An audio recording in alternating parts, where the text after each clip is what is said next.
to take the discussion further and to understand what the impact on individual stocks and the overall industry would be, Divya Kumar Gulati, who is the chairman at CLFMA India, and Nitin Awasthi, who is a research analyst at InCred Capital, join us now. Gentlemen, good morning. Thank you so much for joining in. Well, Mr. Gulati, before I start with you, I wanted to understand stock-specific impacts. So let me go to Nitin. Nitin, which are the stocks which tend to benefit from here? Also, after the 50% US tariffs, do you think a lot of it will move towards European Union as a market overall? I'll answer the second part first, and that is no.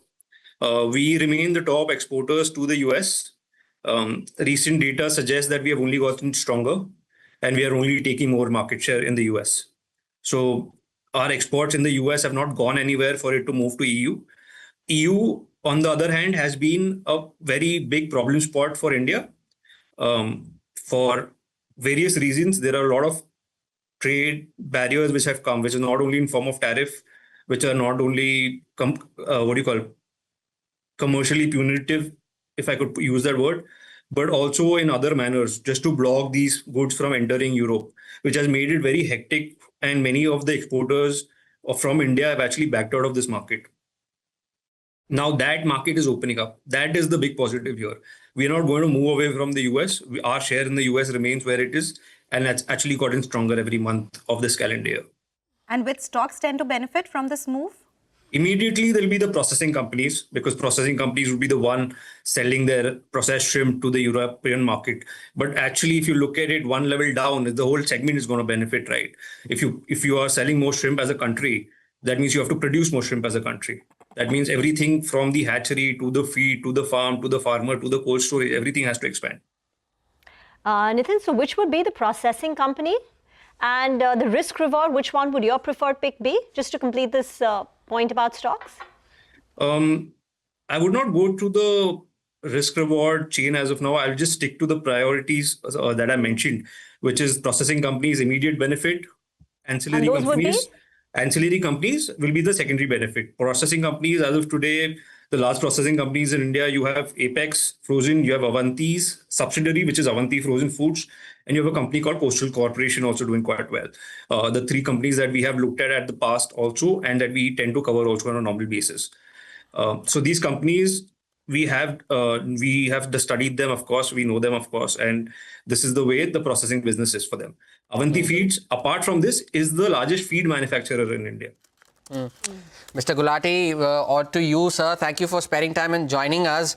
Does this move now open up a newer avenue for India? Of course, India is an exporter to the European Union, but does that, of course, now open up newer markets as well for shrimp exports, especially considering the uncertainties that surround the US markets, even though the exports over there have remained largely stable, if not better? Yes, thank you for having me. Of course, having EU approve more than 100 units is going to actually benefit, especially since we've been facing the tariffs, the US tariffs. But there's also a positive that I think President Trump has announced that the negotiations will continue. So we hope that if things stand as it is when it was in April, and the 90 days moratorium was given for the exports to continue, if the negotiations are in line, so we have a growth in the market, in fact, with the EU coming. And also at the same time, India is looking at developing its domestic market. Once that happens, this shrimp sector would grow phenomenally. And this would eventually benefit the farmers, which is our main concern, the farmers of the country. So yes, EU market will definitely will be cherry on the cake for the shrimp sector. Got it. So, Mr. Gulati, if you can give us some numbers, what has been the exports to the US so far? Has it been impacted because of that 50% tariff that kicked in from 27th of August? And how big of a market opportunity are we looking at in terms of EU markets? I know there's no specific number, but a ballpark figure if you can give us. See, the total shrimp exports market is around more than $5 billion, which is being exported from India. And more than 40%, more than $2 billion is only to the US. The second country which is being importing a lot of shrimps from India is China and Vietnam. So China uses it for its self-consumption, and Vietnam is actually value-adding on the shrimps imported from India and re-exporting it. EU, however, being a very quality sensitive and the food safety is extremely important for them. That is why these 100 units have been given permission, because we've been able to comply. As of now, there is no figure in terms of the shrimp export. It's very minimal. But especially with these new units being approved, we hope that the figures could reach approximately $1 billion, if not less, in the EU market alone. And you expect this $1 billion to happen how soon? Well, this will take a period of time, because the units have just been approved. There are earlier units which have been approved.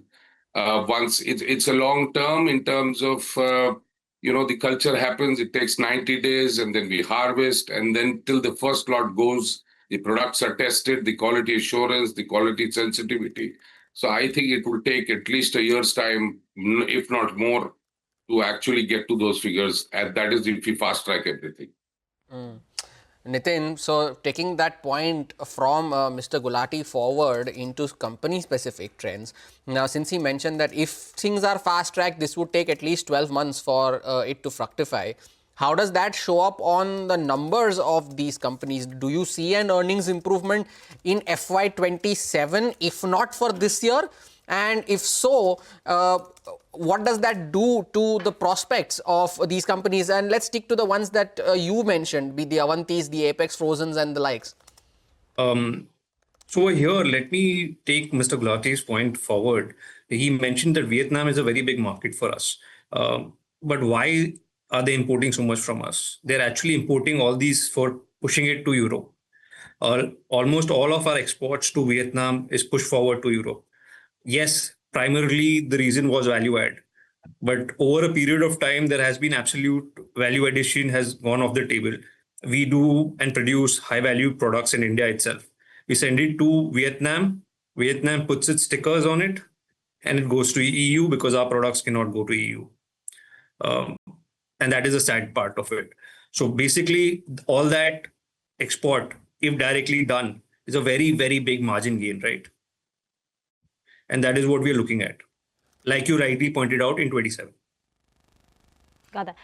Is it possible to just break down what is India's total manufacturing capacity? How much of that is, being exported? He spoke about $5 billion of overall exports. How much is that? I mean, are we looking at a complete shift in terms of domestic consumption versus exports?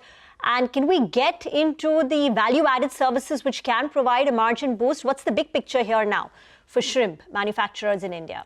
Nitin, if you would like to go first. Okay, so 750,000 metric tons, approximately the calendar year exports that we are expecting this year. And this has been a rising trend. It had dipped for about 3 years and again started to rise. And this year, again, we are looking at that figure, 750,000 metric ton. 40% of this is directly to the US. Second largest market for us is China. Then is Japan. Then everybody else, including European Union, comes in. European Union has been importing more shrimp this year. If you look at half-year data, which is out, calendar year, I mean, from Jan to June. Our exports there are up by 25%. However, the number itself is minuscule. The highest number that we have achieved is still not 10,000 metric tons a month. And this includes UK also. Okay. All right, Nitin and Mr. Gulati, thank you so much for joining us and giving us a perspective of the overall market and individual names as well, which tend to benefit from this update that has come by. That's all about the shrimp space. We'll slip into a short break. When we come back, we'll put focus on the crypto market with Manisha Gupta. Stay tuned.